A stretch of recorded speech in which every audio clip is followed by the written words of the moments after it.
Alhamdulillahi Rabbil Alamin. Wassalatu wassalamu ala ashrafil anbiya'i wal mursalin wa ala alihi wa ashabihi rasulillahi ajma'in. Ashhadu an la ilaha illallah wahdahu la syarika lah al-malikul haqqul mubin wa ashhadu anna Muhammadan abduhu wa rasuluhu khairul anbiya'i wal mursalin. Ya ayyuhalladzina amanu ittaqullaha haqqa tuqatih wa la tamutunna illa wa antum muslimun. Ya ayyuhalladzina amanu ittaqullaha wa qulu qawlan sadida yuslih lakum a'malakum wa yaghfir lakum dhunubakum wa man yuti'illaha wa rasulahu faqad faza fawzan 'azima. Hadirin hadirat, mukminin mukminat, hafizakumullah wa ra'akum.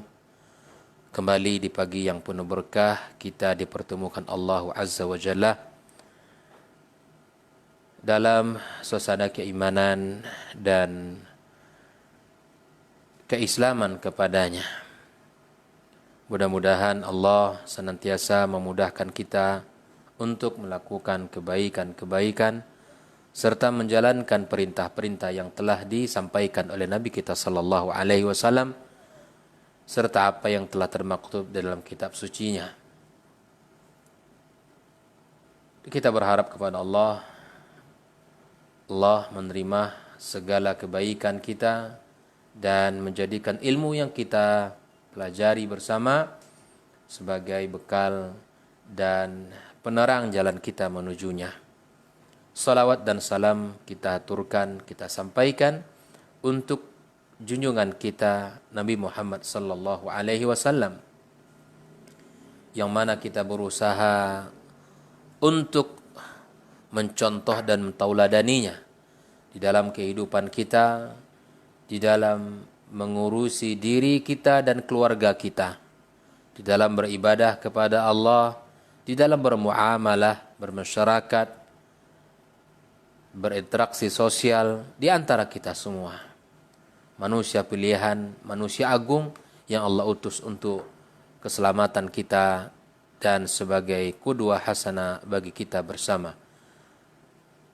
Kita berharap pula kepada Allah berikan kepada kita taufiknya untuk bisa mengikuti jalannya dan bisa mencontoh serta meniru apa yang telah dilakukan olehnya. Ikhwani wa akhwati fid din, hadirin hadirat, kaum muslimin, kaum muslimat, al-musyahidin wal musyahidat. Sesi ini kita akan membahas di dalam pembahasan tauhid dalam Al-Qur'anul Karim. Allah telah menyebutkan di dalam Al-Qur'an ternyata tauhid merupakan keyakinan dan fitrah yang dimiliki oleh manusia. Tauhid adalah sebuah keyakinan dan fitrah yang dimiliki oleh manusia. Artinya bahwa Allah telah menciptakan manusia yang memiliki fitrah beriman kepadanya, yang memiliki fitrah mentauhidkan Allah Subhanahu wa taala.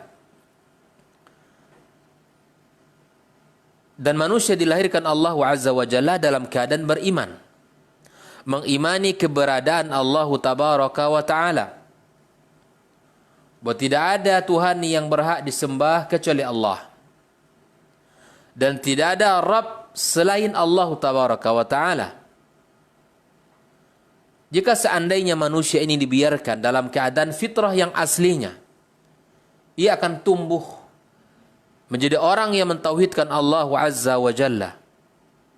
Begitulah Imam Ibnu Katsir menyebutkan di dalam kitab tafsirnya.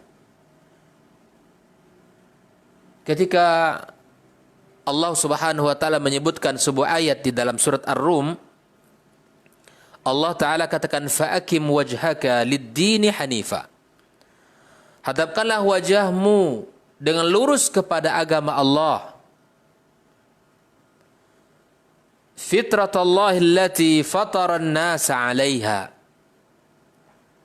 tetaplah di atas fitrah Allah yang telah menciptakan manusia menurut fitrah itu. Allah menciptakan manusia di atas fitrah itu.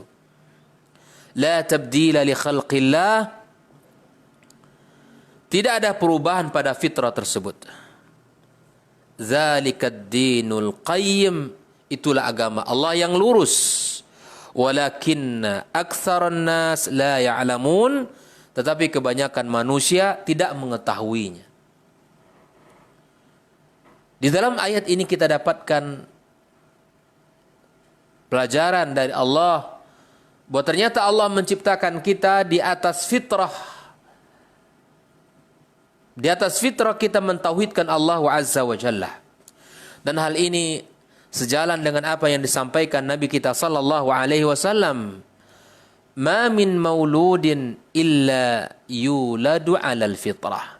Tidak ada bayi yang terlahir di dunia ini kecuali memang terlahir dalam keadaan fitrahnya. Apa fitrahnya anak yang terlahir itu? Adalah mentauhidkan Allah tabaraka wa taala. Mengimani Allah. Meyakini Allah adalah zat yang patut untuk disembah. Namun apakah anak ini akan tumbuh seperti fitrahnya? Ternyata ada faktor yang menyebabkan anak itu menyimpang. Jika dibiarkan dalam fitrahnya, dia akan tumbuh mengenal Allah Azza wa Jalla. Namun ada faktor-faktor lain yang membuat anak itu menyimpang, yang membuat anak itu melenceng dari jalan fitrahnya. Maka Nabi sebutkan fa'abawahu yuhawwidanihi wa yunassiranihi au yumajjisanihi. Fa'abawahu yuhawwidanihi au yunassiranihi au yumajjisanihi. Maka di situ ada andil orang tua. Ada andil orang tuanya yang menjadikan dia seorang Yahudi, yang menjadikan dia seorang Nasrani, dan yang menjadikan dia seorang Majusi. Hadis riwayat Bukhari dan Muslim. Al-Quran dan hadis Nabi menyebutkan bahwa manusia fitrahnya adalah mentauhidkan Allah tabaraka wa ta'ala. Bahkan di dalam hadis yang lain Nabi kita alaihi salatu wasallam menyebutkan, dalam hadis yang hadis qudsi, Allah tabaraka wa ta'ala mengatakan, wa inni khalaqtu ibadi hunafa'a kullahum. Sesungguhnya aku, kata Allah, menciptakan hamba-hambaku semuanya hanif, lurus. Sebagai ulama mengatakan muslim, berserah diri kepada Allah. Allah ciptakan hamba-hambanya dalam keadaan lurus, jauh dari penyimpangan. Namun apakah yang membuat mereka melenceng dari agama Allah yang lurus itu? Dengarkan kelanjutan hadis Nabi ini. Nabi kita alaihi salatu wassalam mengatakan, wa innahum atatshumus syayatin. Sesungguhnya setan-setan telah mendatangi mereka. Fajtalatuhum an dinihim. Lalu mereka menyesatkan, melencengkan mereka dari agama yang lurus tadi. Subhanallah. Al-Quran, hadis Nabi menyebutkan, Allah ciptakan kita di atas fitrah bertauhid, kemudian kita terlahir dalam keadaan fitrah kita, dan Allah menciptakan manusia dalam keadaan lurus, semuanya dalam agama yang lurus. Namun ternyata ada syaitan yang melencengkan jalannya dari agama yang telah Allah berikan kepadanya. Oleh itu kaum muslimin, kaum muslimat, hadirin hadirat, ikhwani wa akhwati fid din, Nabi Adam alaihi salam adalah bapak kita. Bapak semua manusia. Dan semua anak yang hidup di zamannya adalah orang-orang yang bertauhid kepada Allah. Dan keturunan Nabi Adam alaihi salam setelahnya terus berada di atas tauhid. Sampai datang kaum Nabi Nuh alaihi salam. Kemudian syaitan datang menampakkan amal kesyirikan, menjauhkan mereka dari tauhid, yang mengajak mereka menuju amal yang disebut dengan kesyirikan itu, sehingga mereka terjerumus kepada kesyirikan tersebut. Maka inilah konsep akidah dalam agama kita, bahwa kita ini muslim dilahirkan dalam keadaan beriman. Ini konsep akidah orang di dalam pandangan syariat. Namun berbeda dengan konsep tauhid yang dipahami oleh sebagian orang, bahwa tauhid itu merupakan perjalanan akhir dari seseorang, yang mana manusia diciptakan dalam keadaan tidak mengetahui apa-apa, tidak beriman kepada Allah, lalu kemudian dalam perjalanan dia menemukan hidayah, lalu kemudian dia beriman. Tidak. Islam ketika Allah turunkan Adam ke muka bumi ini, maka Allah turunkan bersamanya hidayah. Orang-orang yang hidup bersamanya di dalam petunjuk Allah Tabaraka wa Ta'ala. Lalu kemudian dengan kehidupan, dengan godaan-godaan sehingga mereka melenceng, maka diutuslah para nabi dan rasul kembali oleh Allah Tabaraka wa Ta'ala. Dan diutusnya Muhammad sallallahu alaihi wasallam di dalam sejarah kita adalah di saat orang-orang yang jauh dari agama, di saat orang-orang kufar Quraisy larut di dalam kesyirikan. Allah utus, dan inilah peta dakwah para nabi pada umumnya. Nabi alaihissalatu wassalam dan nabi-nabi sebelumnya Allah utus di saat manusia sudah jauh dari iman kepada Allah Tabaraka wa Ta'ala. Maka Allah Subhanahu wa taala katakan dalam sebuah ayat surat Al-Baqarah, "Kana an-nasu ummatan wahidah." Manusia itu adalah umat yang satu. Setelah timbul perselisihan, umat yang satu asalnya. Setelah timbul perselisihan, umat ini bertauhid kepada Allah. Setelah timbul perselisihan, fa ba'atsallahu an-nabiyyina mubashshirina wa munzirin. Maka Allah utuslah para nabi yang memberikan kabar gembira dan memberikan peringatan-peringatan. Wa anzala ma'ahumul kitaba bil haqq. Allah menurunkan bersama mereka kitab yang benar. Tujuannya apa kaum muslimin? Liyahkuma bainan nasi fi makhtalafu fih. Untuk memberikan keputusan di antara manusia tentang perkara-perkara yang mereka perselisihkan.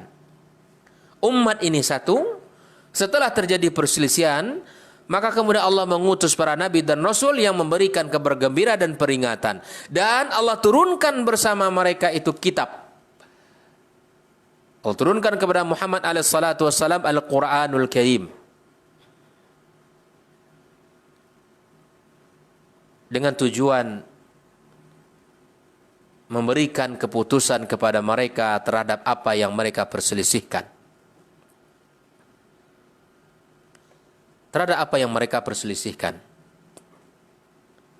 Maka itu proses-proses ini harus kita fahami. Perjalanan-perjalanan kita mesti kita fahami bersama. Oh, ternyata kita inilah orang bertauhid kepada Allah Tabaraka wa Ta'ala.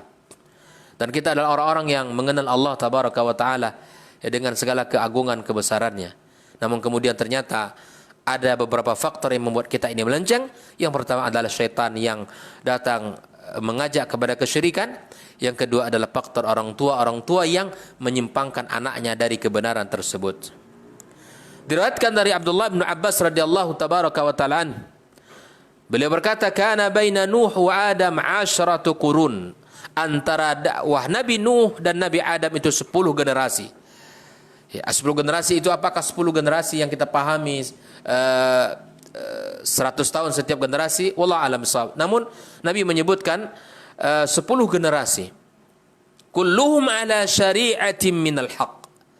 Semua mereka berada di atas syariat yang benar. Coba lihat.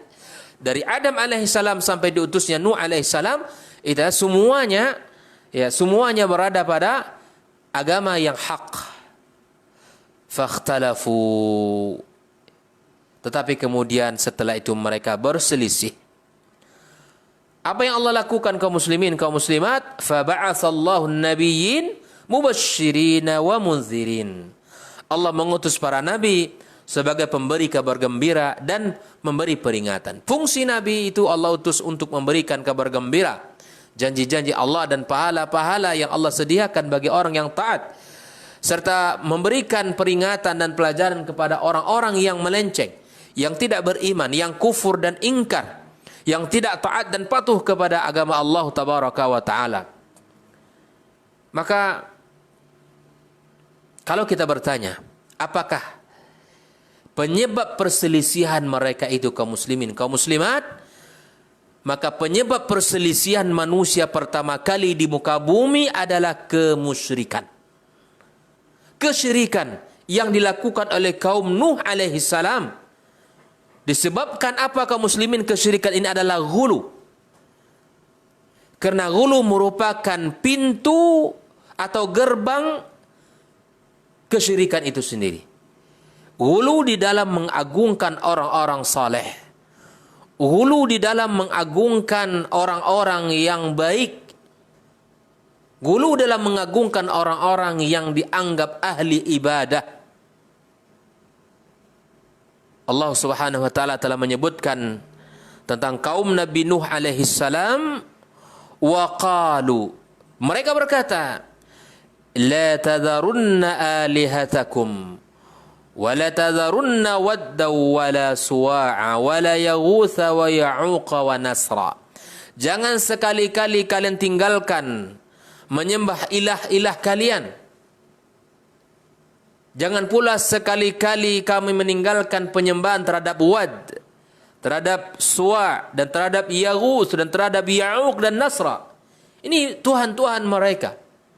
Allah gambarkan di dalam Al-Quranul Karim penyimpangan-penyimpangan kaum Nabi Nuh alaihi salam. Yang asalnya mereka itu adalah orang-orang saleh.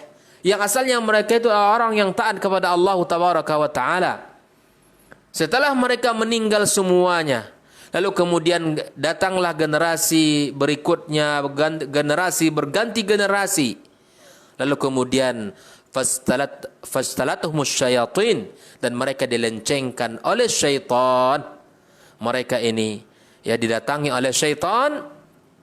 Mereka bisikkan ke hati generasi-generasi setelahnya, dulu kalian memiliki orang tua, orang-orang yang saleh, yang jika seandainya kalian gambar mereka, kalian ukir foto-foto mereka, kemudian kalian akan ingat dengan orang-orang tersebut, dan diharapkan akan membuat kalian bersungguh-sungguh seperti mereka di dalam beribadah kepada Allah Azza wa Jalla.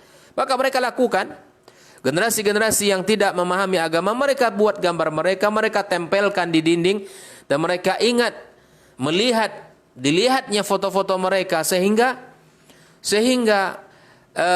generasi berganti generasi ternyata sudah mulailah dilencengkan, dijauhkan oleh syaitan, dan pada akhirnya mereka menyembah orang-orang saleh yang telah meninggal tersebut. Oleh itu kaum muslimin, kaum muslimat, mari kita fahami proses pelencengan ini, proses perubahan-perubahan ini. Tuhan-Tuhan yang disembah oleh kaum Nabi Nuh di atas, Tuhan-Tuhan yang mereka berikan ketaatan kepada mereka adalah orang-orang yang dulunya saleh, yang mati dalam keadaan beriman kepada Allah Subhanahu wa taala. Sebagaimana yang dijelaskan oleh Abdullah bin Abbas radhiyallahu taala an, beliau menceritakan an Ibnu Abbas radhiyallahu taala anhuma, saratil awsanu allati kanat fi qaumi Nuhin fil Arab ba'd. Ya, dari Ibnu Abbas dia berkata, patung-patung yang dahulu adalah ada pada kaum Nabi Nuh alaihissalam itu adalah berada pada bangsa Arab. Adapun wa amma wad kanat likalb bidaumatil jandal. Wad berada pada suku Kalb di Daumatul Jandal. Wa amma Suwa kanat li Huzail. Adapun Suwa berada pada suku Huzail. Wa amma Yaghus fa kanat li Murad. Adapun Yaghus adalah berada pada suku Murad. Thumma li Bani Utaif bil Jauf inda Saba'in. Lalu pada suku Bani Utaif di Jauf di dekat Saba'. Wa amma Ya'uq, adapun Ya'uq berada pada suku Hamdan, fakanat li Hamdan. Wa amma Nasr fakanat li Himyar li ali dhil kula' asma rijal salihin min qaumi Nuh. Adapun Ya'uq berada pada suku Hamdan dan Nasr berada pada suku Himyar pada keluarga Dzilkila. Itu semua nama-nama orang yang saleh dari kaum sebelum Nuh alaihissalam. Dari kaum Nuh alaihissalam. Lalu kemudian apa yang terjadi setelah mereka meninggal? Falamma halaku, setelah mereka meninggal semuanya, auhas syaitan. Syaitan membisikkan kepada kaum mereka, ya ila qaumihim an ansibu ila majalisihim, buatlah patung-patung yang ditegakkan pada majlis-majlis mereka. Coba lihat prosesnya. Buatlah patung-patung yang ditegakkan di majlis-majlis mereka.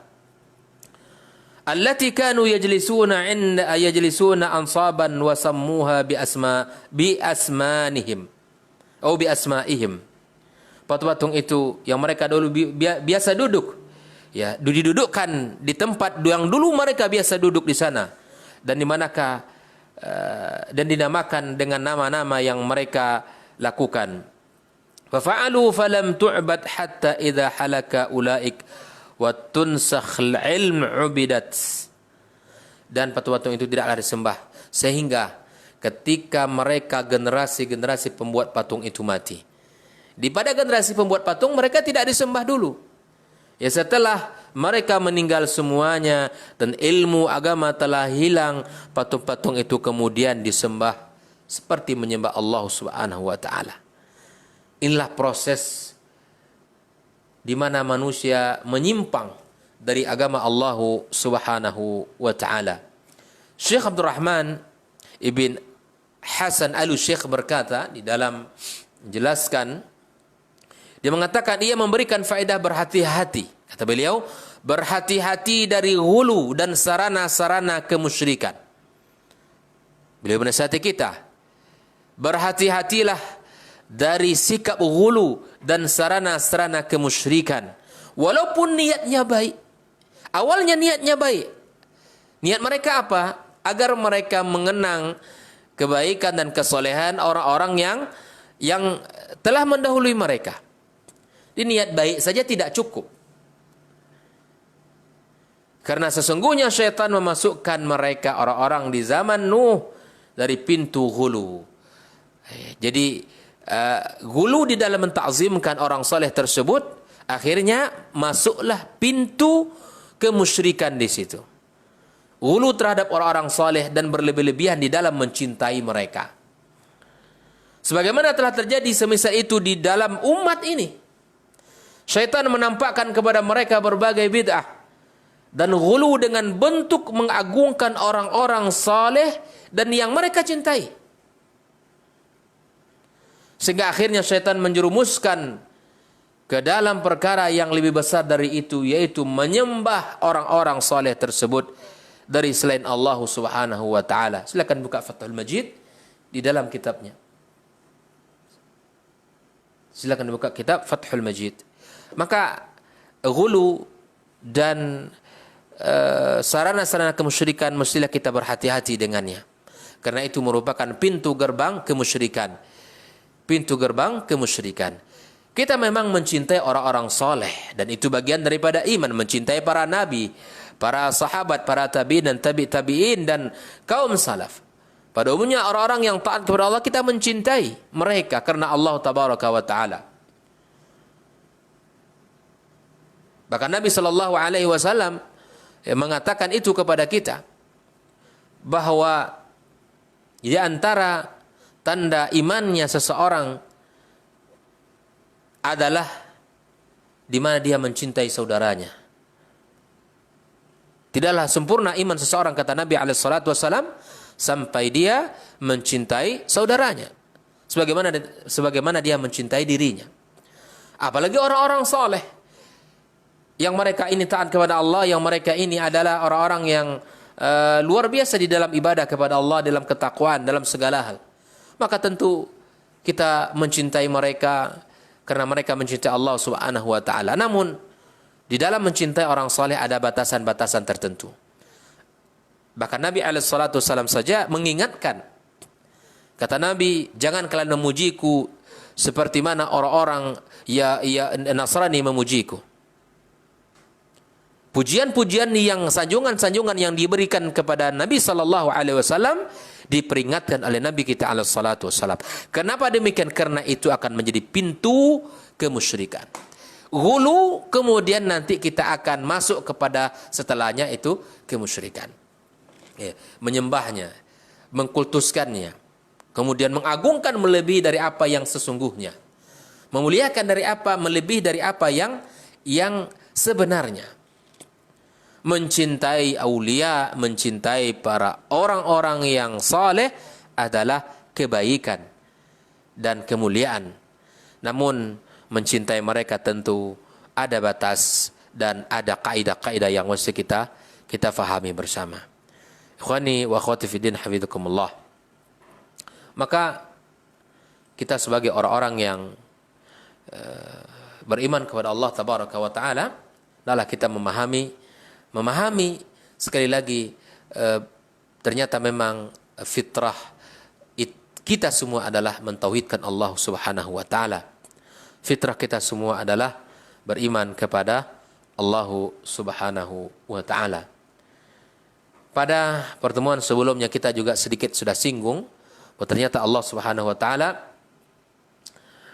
mengambil sumpah kepada kita sebagai bentuk pengakuan diri kepada Allah, dan Allah telah sampaikan itu di dalam surat Ali Imran tentang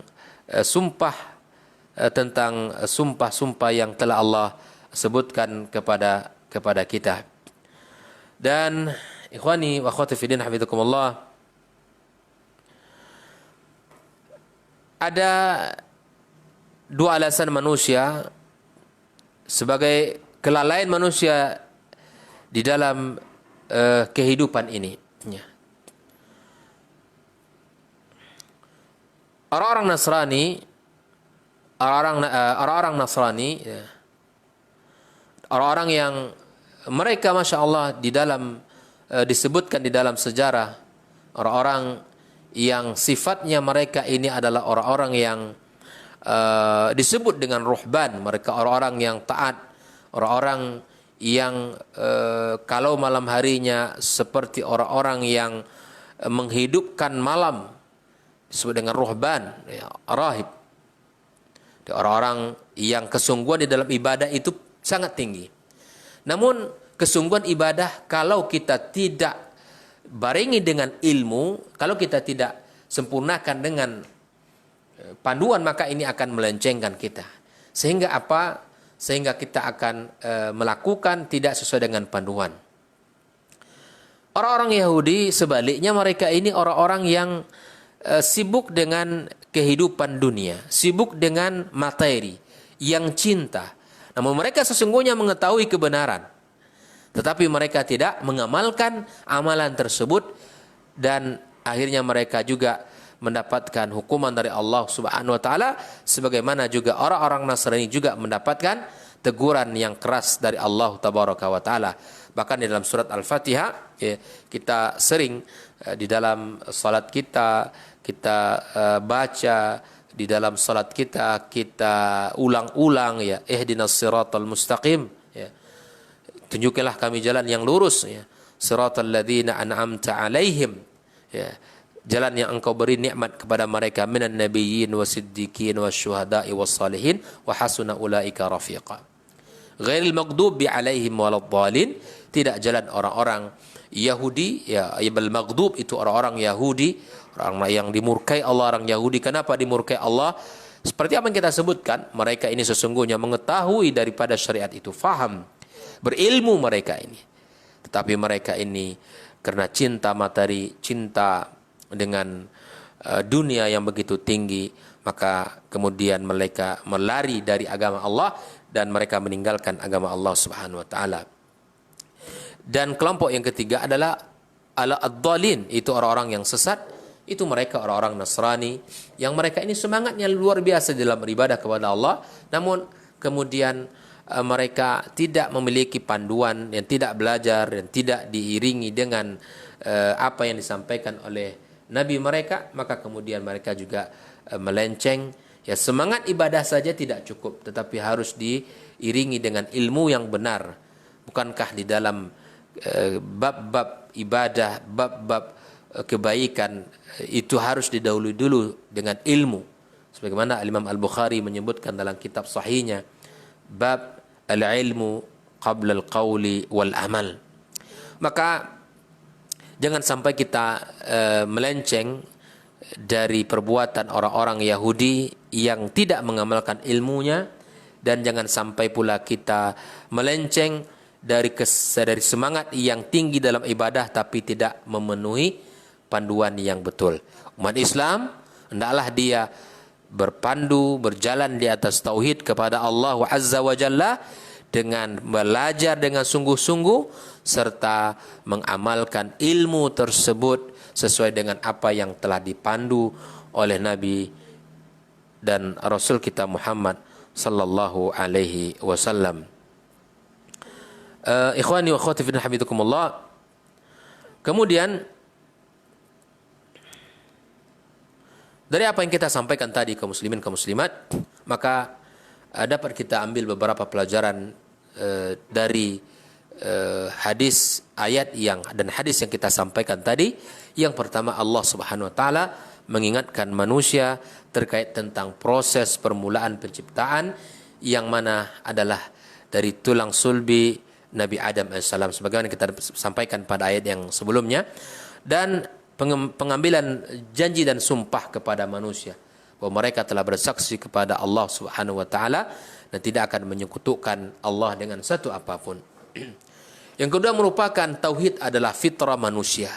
Karena itu perjuangan dan tugas manusia di dalam kehidupan ini adalah tetap berpegang teguh kepada syariatnya dan mempertahankan akidah tauhid ini dan merealisasikan apa yang disampaikan Al-Quran dan Sunnah Nabi Sallallahu Alaihi Wasallam. Karena disitulah rahasia orang-orang yang beriman kepada Allah. Dia menggabungkan apa yang diucapkan dengan apa yang diyakini dan dibuktikan oleh anggota tubuhnya. Kemudian kesesuaian di antara fitrah manusia dan hakikat ajaran Islam yang dibawa oleh para nabi dan rasul. Tidak ada pertentangan. Dakwah Nabi dan Rasul sudah kita bahas bahwa mereka mengajak kita kepada Allah, mengajak kita kepada mentauhidkannya dan menjauhkan kita dari at-taghut. Dan Allah menciptakan manusia dalam keadaan yang lurus, dalam keadaan yang umat yang bersatu. Tapi kemudian ada syaitan yang datang melencengkan dan ada orang tua yang memalingkan dari ajaran tersebut. Maka kita bersyukur kepada Allah. Allah lahirkan kita dalam keadaan beriman, bertauhid, dan bertemu dengan orang tua yang beriman pula, dan hidup di lingkungan orang-orang yang beriman pula. Dan mudah-mudahan kita tumbuh dalam keimanan, dan yang paling terpenting kita mati di dalam keimanan kepada Allah Subhanahu wa taala. Maka inilah sebuah jaminan kebaikan untuk kita semua. Berikutnya Allah tidak akan menerima alasan apapun dari manusia untuk tidak beriman kepadanya. Karena telah sampai hujjah fitriyah, aqliyah maupun naqliyah. Kalaupun ada orang yang mengatakan semua agama sama, tidak. Nabi SAW telah menjawab syubhat ini. Nabi SAW mengatakan, "Ma min Yahudiyyin wala Nasraniyin yasma'u bi." Tak seorang pun dari kaum Yahudi dan Nasrani yang mendengarkan risalahku, yang mendengarkan syariat dan ajaranku, la yu'min dakhalan nar. Kalau dia tidak beriman, maka dia akan masuk ke dalam neraka Allah Azza wa Jalla. Maka Allah tidak akan menerima hujah apapun. Baik itu yang mengatakan tidak sampai kepadanya karena sudah sampai kepadanya hujah fitriyah, hujah aqliyah secara akal dan logika, dan hujah naqliyah yaitu Al-Quran yang diturunkan Allah Subhanahu wa taala. Manusia sebelum dilahirkan ada dalam keadaan tauhid. Begitu pula ketika dilahirkan ada dalam keadaan tauhid. Karena itu bagi yang tidak keluar dari agama Islam, maka tidak disyariatkan bersyahadat kembali masuk Islam. Bagi yang tidak keluar dari agama Islam, maka tidak disyariatkan bersyahadat untuk masuk Islam. Karena memang sesungguhnya kita ini beriman kepada Allah Subhanahu wa taala. Maka tauhid di dalam Al-Qur'anul Karim pembahasan sungguh sangat luas dan sungguh sangat banyak ayat-ayat, karena memang seperti apa yang kita sampaikan, sungguh tauhid merupakan, Al-Qur'an merupakan sumber utama dalam mempelajari tauhid, sumber utama di dalam akidah, sebagaimana para sahabat bertelaki kepada Nabi SAW tentang akidah yang benar melalui firman-firman yang telah turunkan kepada Nabi sallallahu alaihi wasallam. Mudah-mudahan Allah memberikan kepada kita ya taufiknya untuk menjaga fitrah ini, untuk menyelamatkan fitrah ini, fitrah kita dan fitrah anak dan cucu kita. Jadilah tauladan kita para nabi dan rasul. Jadilah contoh kita adalah para nabi dan rasul di dalam semangat menyampaikan akidah tauhid ini. Sebagaimana Nabi Yakub alaihissalam, ya, di saat-saat kematian tiba, maka dia mencontohkan kepada kita ketauladanan, menanyakan apa yang akan mereka sembah setelah dia meninggal dunia nanti. Dia harus meyakini itu, bahwa tauhid itu telah sampai kepada anaknya, ajaran itu telah dipahami oleh anak dan keturunannya. Ya, maka kita sebagai orang tua pun harus memiliki semangat seperti Yakub alaihissalam di dalam menyampaikan akidah dan tauhid ini kepada anak kita. Apakah anak-anak kita sudah faham dengan apa yang kita yakini? Apakah anak-anak kita sudah tahu dengan apa yang telah disampaikan Nabi sallallahu alaihi wasallam? Maka saya menghimbau diri dan kita semua para ayah agar kita mencari waktu yang baik, yang pas. Cari waktu untuk duduk dengan anak-anak kita, menanyakan tentang agama yang mulia ini, berbincang dengan mereka tentang akidah, ya, berbicara kepada mereka tentang Allah tabaraka wa ta'ala, tentang ajarannya, tentang syariatnya, sehingga kita akan tahu apa yang sudah mereka fahami atau apa yang belum mereka ketahui.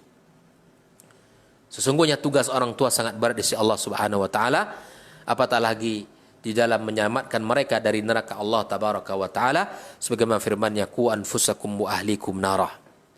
Jadi kesempatan kita duduk bersama anak adalah kebahagiaan yang luar biasa, dan kemudian kita gunakan di dalam meyakinkan diri kita bahwa ternyata syariat agama Allah telah sampai kepada anak-anak kita.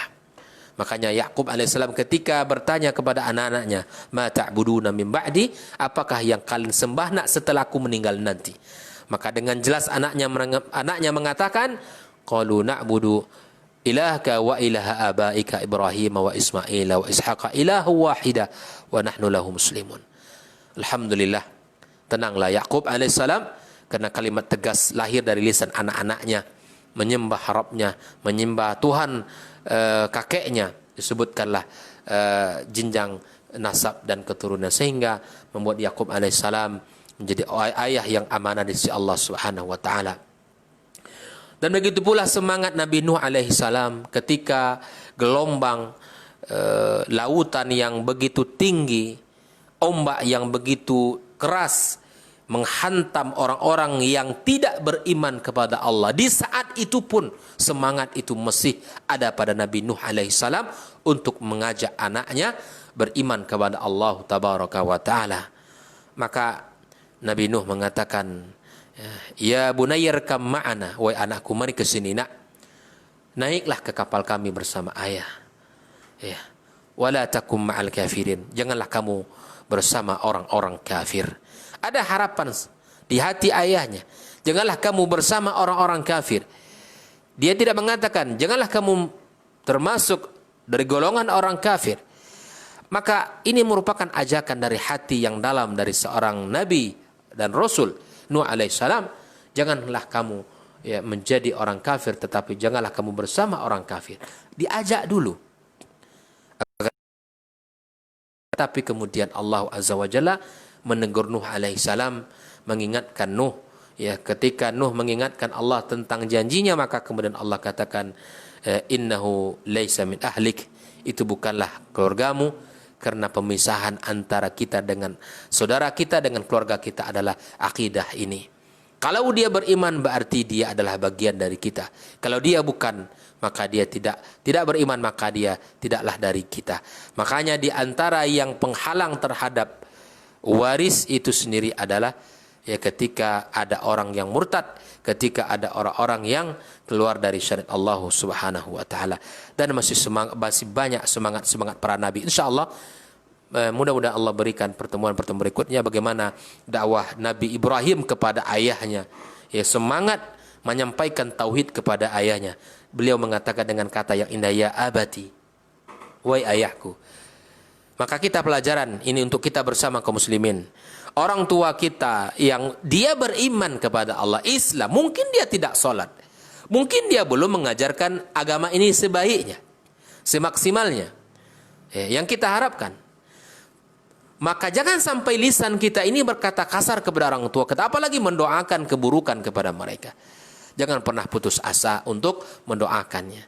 Bagaimana dakwah Ibrahim kepada ayahnya, bagaimana dakwah Nabi Nuh kepada anaknya, bagaimana dakwah Nabi Yakub kepada anaknya, bagaimana dakwah Nabi Yusuf alaihi salam, dan bagaimana dakwah Nabi Isa, bagaimana dakwah Nabi Musa, dan bagaimana dakwah Nabi Muhammad sallallahu alaihi wasallam, dan para nabi-nabi yang lainnya.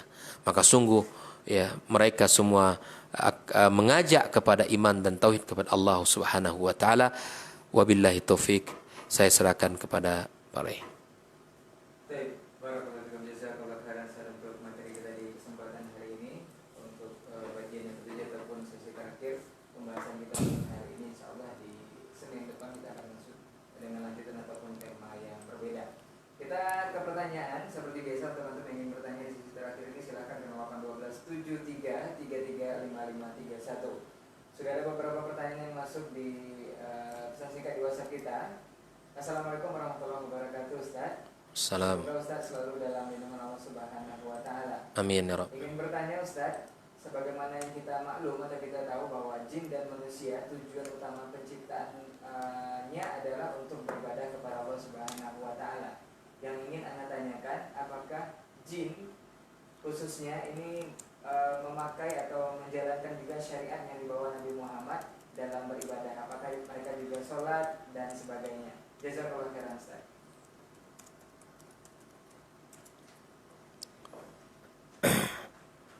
Bismillahirrahmanirrahim. Alhamdulillah wassalatu wassalamu ala Rasulillah wa ala alihi wa sahbihi wa mawala amma ba'd.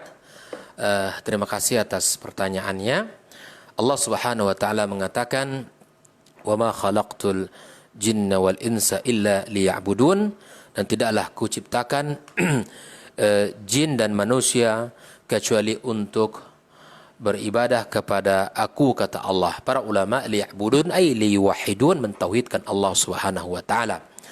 Dan Nabi Muhammad alaihi salatu wassalam diutus Allah untuk menjadi rahmatan bagi seluruh alam. Allah Ta'ala katakan, wa ma arsalnaka illa rahmatan lil alamin. Tidaklah aku mengutusmu kecuali sebagai rahmat bagi seluruh alam. Maka bentuk rahmat beliau adalah mengajarkan kebaikan kepada seluruh umat dari kalangan jin dan manusia. Itulah bentuk rahmat Allah. Rahmat Allah mengutus Nabi Muhammad sallallahu alaihi wasallam, dan bentuk rahmat Nabi alaihi wasallam mengajarkan kebaikan kepada seluruh kalangan jin dan manusia sehingga mereka mendapat ridha dari Sang Pencipta Allah Subhanahu wa taala. Lebih dari itu pula terdapat beberapa dalil khusus di mana Nabi sallallahu alaihi wasallam berdakwah mengajak para jin untuk masuk Islam. Di dakwah Nabi itu tidak hanya kepada manusia, tetapi mereka berdakwah untuk didakwai oleh Nabi kita sallallahu alaihi wasallam. Dalam surat Al-Ahqaf kita dapatkan ayat 29, wa idh sarrafna ilaika nafaran minal jinni yasma'una al-Qur'ana falamma hadaruhu qalu ansitu falamma qudiya wallaw ila qaumihim munzirin. Ngalah ketika kami hadapkan serombongan jin kepadamu yang mendengarkan Al-Qur'anul Karim, maka tatkala mereka menghadiri pembacaan Al-Quranul Karim tersebut, lalu mereka berkata, diamlah kamu untuk mendengarkannya. Ketika pembacaan telah selesai, mereka kembali kepada kaumnya, bangsa jin, untuk memberikan peringatan.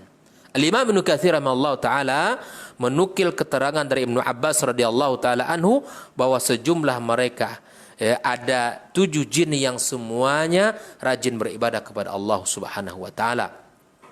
Maka dakwah Nabi Muhammad sallallahu alaihi wasallam ya adalah rahmatan lil alamin dan berlaku untuk manusia dan berlaku pula untuk jin. Wallahu taala alam bissawab. Baik, jazakallahu khairan untuk jawabannya, mudah-mudahan bisa dipahami oleh antum yang bertanya. Kita ke pertanyaan selanjutnya, Ustaz, dari Ummu Akmar yang ada di seputaran Cipta Karya. Assalamualaikum Ustaz. Assalamualaikum warahmatullahi Saya ingin bertanya, jika memajang foto orang soleh ini merupakan indikasi bisa terjadi hulu kepada kita, bolehkah kita memajang foto-foto atau kenangan-kenangan kita semasa menikah atau semacamnya, Ustaz, seperti foto anak dan sebagainya? Apakah juga dibolehkan atau tidak? Nah, Ustaz. Alhamdulillah rabbil alamin wassalatu wassalamu ala nabiyil mursalin wa ala alihi wa ashabihi rasulillahi ajma'in. Terima kasih atas pertanyaan. Ya, seperti apa yang telah kita sampaikan tadi bahwa bahwa sejarah penyimpangan manusia itu berawal dari membuat patung-patung, lalu kemudian patung itu didudukkan di tempat mereka dulu duduk, ya, sehingga setelah generasi pembuat patung itu meninggal dunia, maka kemudian hiduplah generasi setelahnya dan akhirnya mereka menyembah patung-patung tersebut. Nah, inilah yang menjadi awal daripada kesyirikan, awal daripada penyimpangan terhadap tauhid yang telah disampaikan oleh Nabi kita sallallahu alaihi wasallam. Nah, hukum memajang foto, mungkin foto anak, foto wisuda, foto pernikahan dan sebagainya, Islam adalah agama yang mengatur segala hal, ya. Sesuatu berkaitan dengan kehidupan manusia di dunia ini. Adapun terkait hukum memajang foto dalam Islam, seperti yang sudah dijelaskan dalam beberapa hadis Nabi sallallahu alaihi wasallam bahwa para malaikat tidak akan memasuki ruangan atau rumah apabila di sana terdapat lukisan makhluk yang bernyawa. Maka inilah sebagai hal yang harus kita perhatikan di dalam kehidupan kita sehingga kita terhindar dari mara petaka dan sehingga kita tidak mendapatkan keburukan-keburukan, dan sungguh sangat jelek rumah yang tidak dimasuki oleh rahmat Allah Subhanahu wa taala, yang tidak dimasuki oleh malaikat-malaikat Allah Subhanahu wa taala. Wallahu taala alam bisawab. Wabillahi taufik. Baik, barakallahu jazakallahu khairan untuk jawabannya, mudah-mudahan bisa dipahami oleh Ummu Akmar di seputaran Cipta Karya yang bertanya. Kita ke pertanyaan selanjutnya, Ustaz.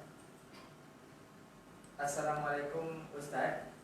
Waalaikumsalam. Bagaimana hukum atau bolehkah saya mendirikan sebuah tempat yang di sana menghimpun ustaz-ustaz ataupun orang-orang yang bisa meruqyah?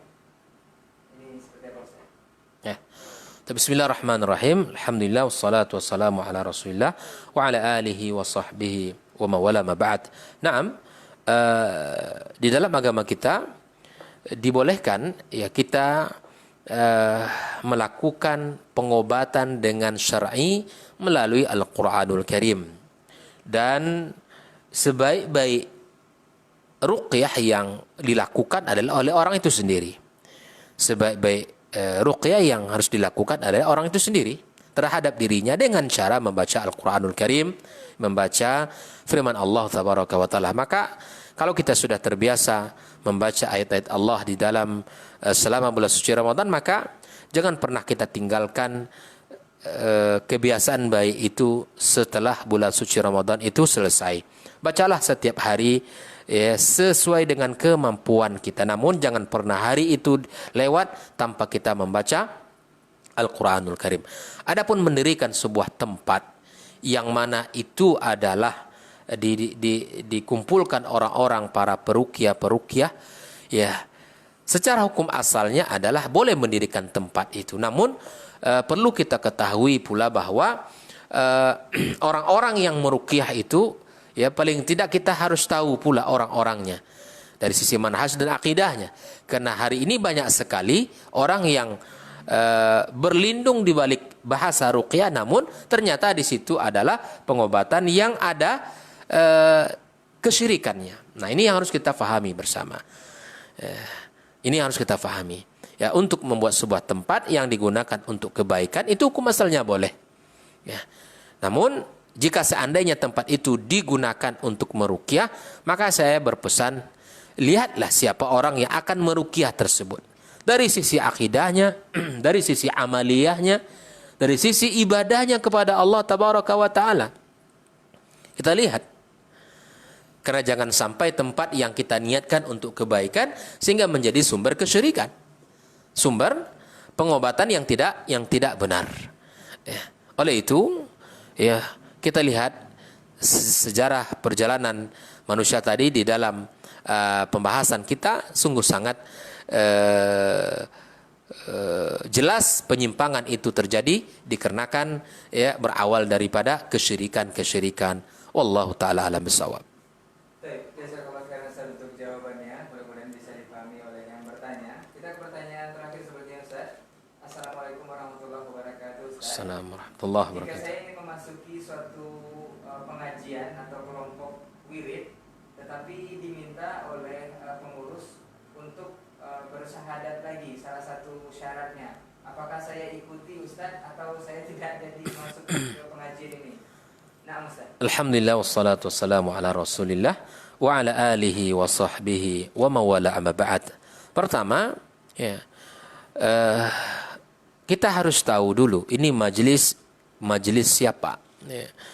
Apa yang dipelajari di sana, apa yang disampaikan dan yang dibahas di sana. Kalau kitabullah dan sunnah Nabi alaihissalatu wassalam yang dipandu dengan pemahaman para salafil ummah di dalam memahami ayat dan hadis Nabi sallallahu alaihi wasallam tersebut, maka tentu ini majelis yang baik. Dan majelis yang berpemahaman yang benar, maka dia tidak akan meminta kita untuk bersyahadat ulang. Kenapa? Sesungguhnya kita telah terlahir dalam keadaan fitrah. Seperti apa yang kita sampaikan tadi. Maka Allah ya telah bersaksi kepada kita di alam rahim ibu kita bahwa dialah zat yang telah kita imani, yang kita ibadahi, yang kita yakini. Ya, kita terlahir juga dalam keadaan fitrah. Dan kita hidup di dalam keadaan fitrah kita. Andai kita ini dibiarkan dalam keadaan fitrah, maka dia akan mengetahui Rabbnya. Maka kalau seandainya ada majelis yang kalau ingin ikut di dalam majelis tersebut harus diawali dengan syahadat, maka tentu kita perlu dipertanyakan majelis ini. Majelis apa? Ya. Kalau majelis yang di situ disampaikan Allah dan Rasulnya, maka Allah wa qala Rasulullah, itu majelisnya terbuka. Bagi siapa saja yang ingin mendapatkan ilmu, maka dia dipersilakan datang. Tidak ada syarat-syarat khusus. Tidak ada harus bersyahadat. Tidak harus ada tekan kontrak. Tidak ada surat-surat pernyataan. Kajian-kajian keislaman yang benar itu adalah terbuka. Bisa diakses kapan di mana saja. Bisa kita hadiri baik pagi maupun sore. Kapan ada waktu. Karena itu sesungguhnya kebaikan yang kita jemput. Dan tidak ada syarat-syarat. Ya, tidak ada syarat-syarat khusus. Harus bersyahadat, harus membuat pernyataan, harus komitmen, harus menjaga rahasia-rahasia. Tidak ada rahasia-rahasia yang dijaga. Kalau majelis itu betul-betul majelis yang benar. Yang disampaikan adalah maqala Allah wa qala Rasulullah, maka sungguh majelis yang mendatangkan ketenangan, bukan majelis yang harus diikutkan dengan syarat-syarat dan ketentuan-ketentuan tertentu. Maka akhi fillah, berhati-hatilah di dalam menghadiri majelis tersebut dan lihatlah sesungguhnya kalau sifat majelis yang ada syarat-syarat itu, maka tentu ada hal-hal yang akan menjadi konsekuensi. Pasti ada sesuatu yang dirahasiakan, ada sesuatu yang perlu diketahui. Maka carilah majelis yang tidak ada syaratnya, Carilah majelis yang terbuka untuk umum, siapapun bisa datang, yang besar dan yang kecil, yang muda, yang tua, ya, laki-laki bahkan perempuan, bisa menikmati hidangan Allah di dalam Qur'annya dan ayat dan hadis-hadis Nabi sallallahu alaihi wasallam. Wabillahi taufik. Baik, barakallahu fikum, jazakumullah khairan Ustaz untuk jawabannya dan materi kita di kesempatan hari ini. Mudah-mudahan apa yang didiskusikan selama satu pekan ini di tauhid dalam Al-Quran bisa kita amalkan dalam kehidupan sehari-hari. Apa untuk semua salah kata dan kilat bicara. Untuk antum bisa simak lanjutan kajian atau pembahasan yang berbeda di Senin depan insyaallah di waktu dan frekuensi yang sama bersama guru kita. Kita tutup dengan doa kafaratul majelis. Subhanakallahumma wa bihamdika asyhadu an la ilaha illa anta astaghfiruka wa atubu ilaik. Assalamualaikum warahmatullahi wabarakatuh. Waalaikumsalam warahmatullahi